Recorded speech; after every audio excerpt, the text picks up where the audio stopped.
नमस्कार। आज मैं लेकर आई हूँ अजीत कौर की लिखी कहानी गुलबानो। आइए सुनते हैं। खुशदिल खान गार्ड की बीवी गुलबानो बेहद सुंदर थी। आसपास के 20 गांवों में सिर्फ एक दूसरी बनाई ही नहीं थी बनाने वाले ने।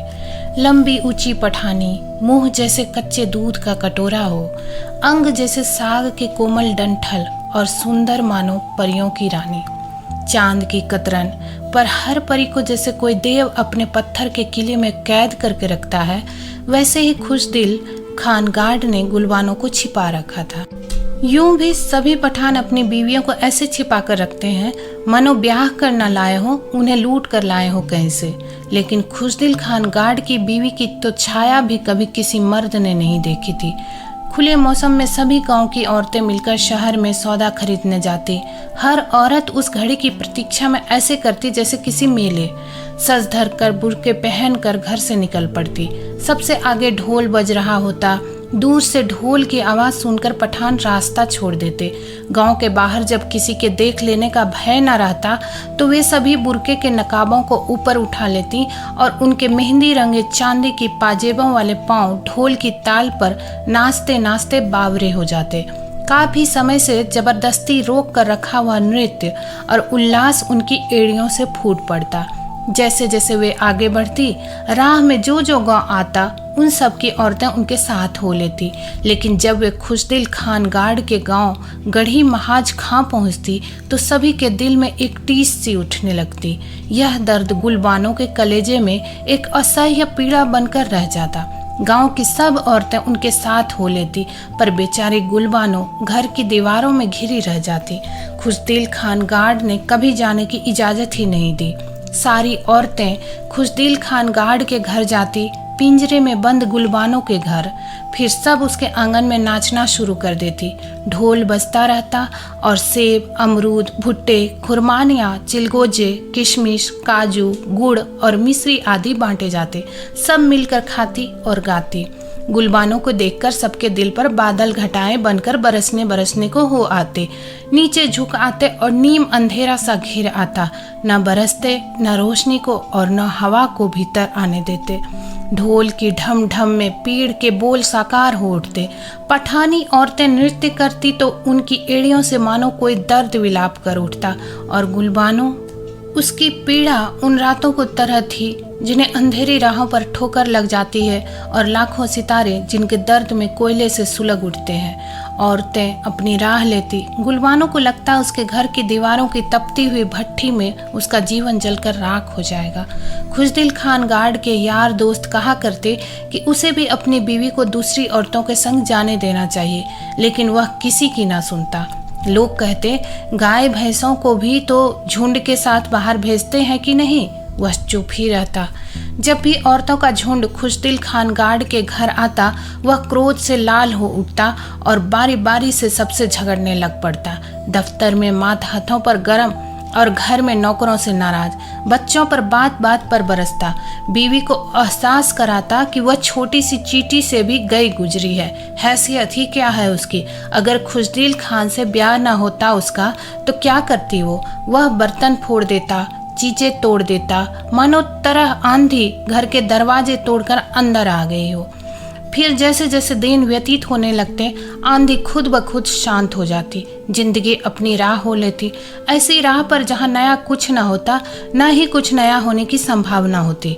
गुलबानो के प्राण घर की दीवारों को ऐसे अंगीकार कर लेते मानो वो उसके जिस्म की ही दूसरी खाल हो। खुशदिल खान गार्ड के घर में बरसों से चंदन नाम का एक व्यक्ति दूध देने आया करता था। उसकी निगाह सदा आंगन में कुछ खोजती सी रहती, लेकिन उसे गुलबानो के दर्शन कभी नहीं हुए। फिर एक दिन चंदन ने अभी गागर बरामदे में रखी ही थी कि अंदर आंगन में से गुलबानो गुजरी। उसने चंदन को नहीं देखा, लेकिन चंदन को उसकी एक झलक भर मिल गई। उसे लगा गुलबानो की खूबसूरती सागर जल से धुली, दूध सी सफेद, एक चमकदार सीपी के समान है। वह गुलबानो के रूप की एक ही झांकी पाकर बादशाह हो गया। चंदन जहाँ कहीं उठता बैठता गुलबानो की बातें करता। उसका चेहरा ऐसा था, उसकी चाल ऐसी, कपड़े फला रंग के, गहने, उसके हाथ चलते हुए उसके पाँव। गुलबानो चंदन के सामने से आंगन में गुजरी थी। साकार गुलबानो खुद और चंदन के मन के अंधेरे आकाश में बिजली सी कौंध गई। उनकी आपस में कभी कोई बात नहीं हुई। गुलबानो ने चंदन की तरफ देखा तक नहीं। चंदन को लगा जैसे यह सब सपना है, एक ऐसा सपना जो पंख फैलाकर उसके मन में, उसकी आत्मा में, उसकी सोच में, उसके ख्यालों में, उसके समूचे वजूद को ढककर बैठ गया था। इन मुलायम और गर्म पंखों के नीचे कई चाहतें, कई सपने, कई कल्पनाएं, आशाएं अपनी छोटी पतली और लंबी गर्दनें निकालकर निरीह और भयहीन आंखों से संसार का स्तंभित सी दिख रही थी।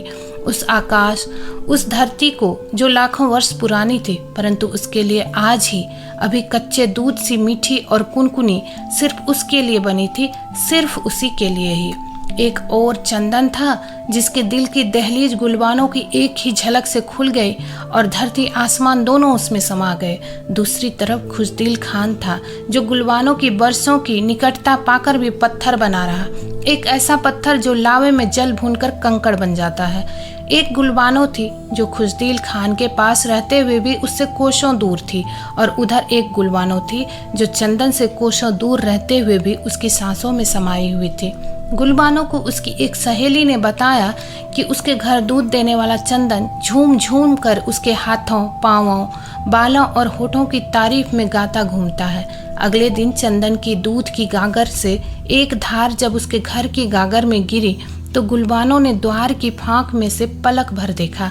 उसे लगा दूध की एक धार चंदन की गागर से निकलकर उसकी अपनी देह में समा गई है। अब गुलबानो घर के आंगन में चलती तो उसके पांव थिरक थिरक जाते। उसका जीवन संगीतमय हो गया। गीतों की कड़ियाँ खुद ब खुद उसके होठों पर आने लगी। मस्ती के खुमार में आंखों को बंद किए वह देर तक अपने अंदर के गुनगुने पानियों में डूबी रहती। उसके मानस के खाली पड़े आंगन में एक पौधा उगा, चंदन के प्यार का पौधा, और उसके जीवन के सभी गंधहीन बरस सुवासित हो उठे, महक महक उठे। उसकी आत्मा की सीपी में एक बूंद प्यार की टपकी और वह इश्क रूपी असली मोती बन गए। उस बार जब समीप के गांवों की औरतें ढोल की ताल पर नृत्य करती उसके घर के आंगन में आई तो ढोल भी खुश था और गुलबानो भी खुश। गुलबानो को खुश देखकर सभी औरतें खुश थी और गांव से दूर नदी के किनारे भैंसों को नहलाता चंदन भी खुश। इस दिन यदि कोई खुश नहीं था तो वह था खुशदिल खान गार्ड। आहिस्ता आहिस्ता चंदन की कही हुई बातें लोगों की ज़बानें खुशदिल खान तक पहुंची। उसका सिर घूम गया, आंखों में खून उतर आया। इसी हालत में वह घर पहुंचा। गुलबानो उस समय कपड़े धो रही थी और कपड़े धोने वाले सोटे की ठप ठप पके साथ कोई गीत गुनगुना रही थी। खुशदिल खान ने वही सोटा उससे छीनकर उसके सिर में दे मारा और कहा, जानती नहीं गाना कुफ्र है। फिर उसकी बाह पकड़कर घसीटते हुए उसे आंगन में ले आया। बता, चंदन वाली बात सच है? गुलबानो चुप। अपने जीवन में एक अकेले सच का वह कैसे झूठ कह दे। खुशदिल खान उसको घसीटते घसीटते ऊपर छत पर ले गया। आह, तुझे चंदन से मिलवाऊं। फिर उसने छत से गुलबानो को धक्का दे दिया। वह धड़ाम से नीचे गली में आ गिरी। एक चीख गूंजी और बस। आवाज सुनते ही लोग चारों ओर से दौड़ पड़े। खुशदिल खान ने ऊपर छत पर से देखा, उसकी बीवी नंगे मुंह गली में पड़ी है और सब लोग उसे देख रहे हैं। वह दौड़ा दौड़ा नीचे उतरा, अंदर से एक मोटी चादर लेकर गली में पहुंचा और झटपट गुलबानो के मुंह पर डाल दी। दोस्तों, आशा करती हूँ कि ये कहानी आपको अच्छी लगी होगी। ऐसी ही कहानियाँ सुनने के लिए हमारे चैनल को सब्सक्राइब करें। मिलते हैं अगली वीडियो में, तब तक के लिए आज्ञा दें। धन्यवाद।